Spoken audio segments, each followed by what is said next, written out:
नमस्कार दोस्तों, एक बार फिर से आप सभी दोस्तों का आपके अपने YouTube चैनल UNVDP पर बहुत बहुत स्वागत है। दोस्तों, दिन भर के मुख्य समाचार हैं, बड़ी खबरें हैं, फटाफट अंदाज में आगे इसी वीडियो में जानेंगे। ये वो खबरें हैं जो गोदी मीडिया आप तक नहीं पहुंचाता है।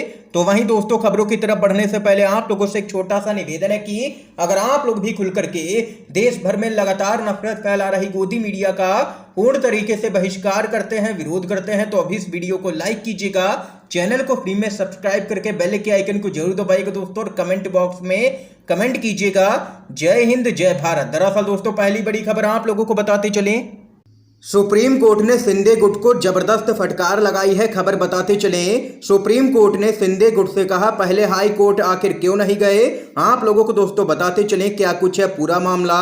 महाराष्ट्र में जारी सियासी जंग का मामला सुप्रीम कोर्ट में पहुंच गया है। सुनवाई के दौरान सुप्रीम कोर्ट ने पूछा है कि बागी लोग पहले हाई कोर्ट क्यों नहीं गए। इस पर उनकी तरफ से पेश वकील ने कहा है कि मामला गंभीर था, इसलिए सीधा यहीं का रुख किया गया है। सुप्रीम कोर्ट ने बताया है कि बागी विधायकों ने 2 अर्जी दी है। पहला, उन्होंने जान को खतरा बताया है, दूसरा डिप्टी स्पीकर की तरफ से उनको कम वक्त दिया गया, ऐसा कहा गया है। और वहीं सुनवाई के दौरान सुप्रीम कोर्ट ने बागी विधायकों के वकीलों से कहा है कि आप जो धमकी की बात कर रहे हैं उसे सत्यापित करने के लिए हमारे पास कोई भी साधन नहीं है।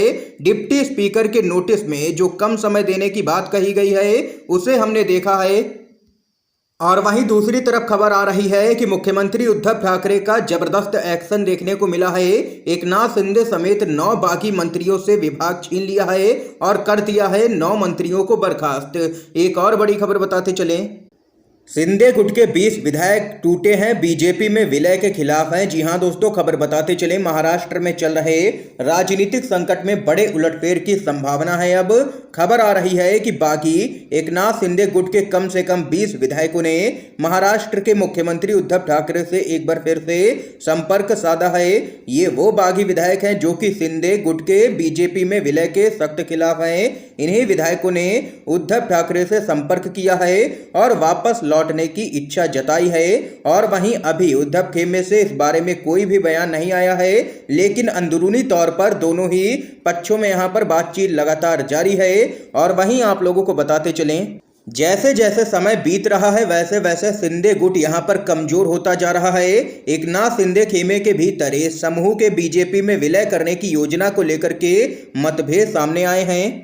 ये यहाँ पर एकनाथ शिंदे गुट की मुसीबतें बढ़ती हुई नजर आ रही हैं। इस बीच एक और बड़ी खबर बताते चले आप लोगों को, मोदी सरकार की अग्निपथ योजना के खिलाफ कांग्रेस का देश भर में जबरदस्त प्रदर्शन। कन्हैया कुमार बोले युवाओं के भविष्य से खिलवाड़ कर रही है केंद्र में बैठी मोदी सरकार।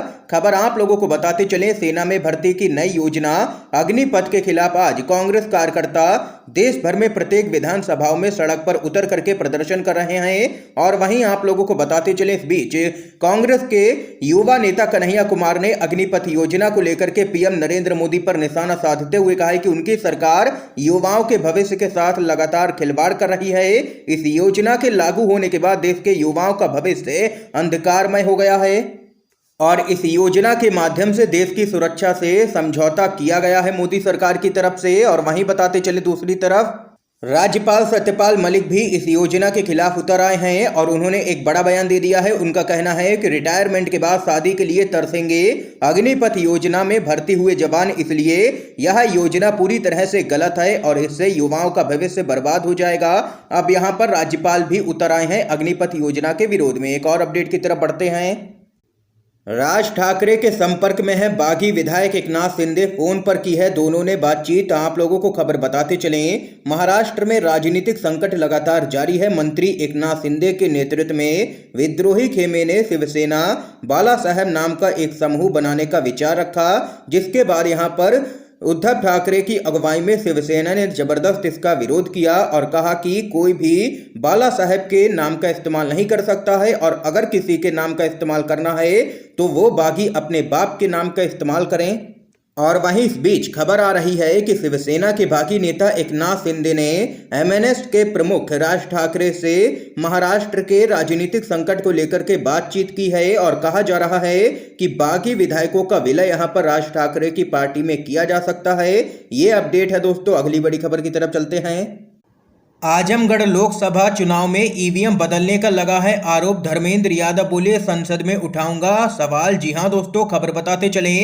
आजमगढ़ संसदीय सीट के लिए हुए उपचुनाव के बाद आप लोगों को बताते चले, जबरदस्त मतगणना के दौरान बवाल देखने को मिला है। समाजवादी पार्टी के नेता धर्मेंद्र यादव ने स्ट्रांग रूम की ओर रुख किया तो उनको रोक लिया गया। और वहीं आप लोगों को बताते चलें, उनको रोकते ही वह पुलिस कर्मियों पर भड़क गए, जिसके बाद यहां पर आनन फानन में प्रशासनिक अधिकारियों को हस्तक्षेप करना पड़ा और डीएम ने खुद आकर के उनको स्ट्रांग रूम में जाने की अनुमति दी। इस दौरान यहां पर आप लोगों को बताते चले, प्रशासन पर धर्मेंद्र यादव भड़क गए हैं और उन्होंने ईवीएम बदलने का आरोप लगाया है। इसके साथ ही उन्होंने कहा है कि जब तक ईवीएम के जरिए चुनाव होता रहेगा तब तक देश में कभी भी भाजपा को हराया नहीं जा सकता है।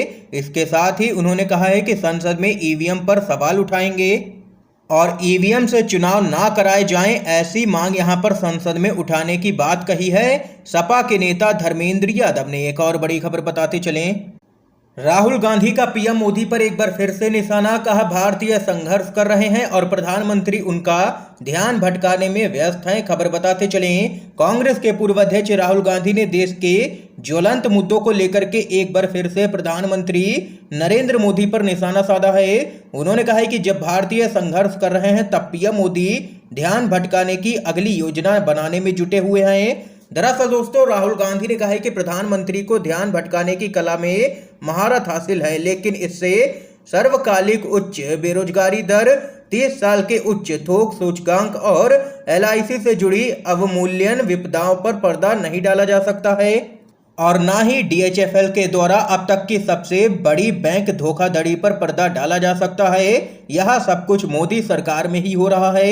ये यहाँ पर एक बार फिर से राहुल गांधी ने पीएम मोदी को ले लिया है निशाने पर और कहा है कि वह देश और जनता का ध्यान भटकाने में लगे रहते हैं और जो असली मुद्दे हैं उन पर ध्यान नहीं दे रहे हैं। इस बीच एक और बड़ी खबर बताते चलें, केंद्र सरकार की डफली पर नाच रहे हैं बागी विधायक। महाराष्ट्र में सियासी संकट के बीच सामना से बीजेपी पर बड़ा हमला। खबर बताते चले, महाराष्ट्र में सियासी तूफान ने राजनीति के गलियारों में हलचल पैदा कर दी है और आरोप प्रत्यारोप का दौर जारी है। और वहीं आप लोगों को बताते चले, जब से इस खेल में बीजेपी की एंट्री हुई है तब से उद्धव वाली शिवसेना यहां पर लगातार हमलावर है भाजपा पर। एक बार फिर से शिवसेना ने अपने मुखपत्र सामना के जरिए यहां पर जबरदस्त तरीके से बीजेपी को निशाने पर लिया है। सामना में शिवसेना ने बीजेपी पर हॉर्स ट्रेडिंग का आरोप लगाया है और कहा है कि विधायकों को खरीदा गया है। यही नहीं, बागी विधायकों को रुपयों में बिकने वाले बैल तक कह दिया गया है। ये यहाँ पर शिवसेना ने जबरदस्त तरीके से भाजपा को ले लिया है सामना के जरिए निशाने पर। इस समय की दोस्तों आज की सभी बड़ी खबरें थी, मुख्य समाचार थे जो हमने आप लोगों तक पहुंचाए हैं UNVDB के माध्यम से।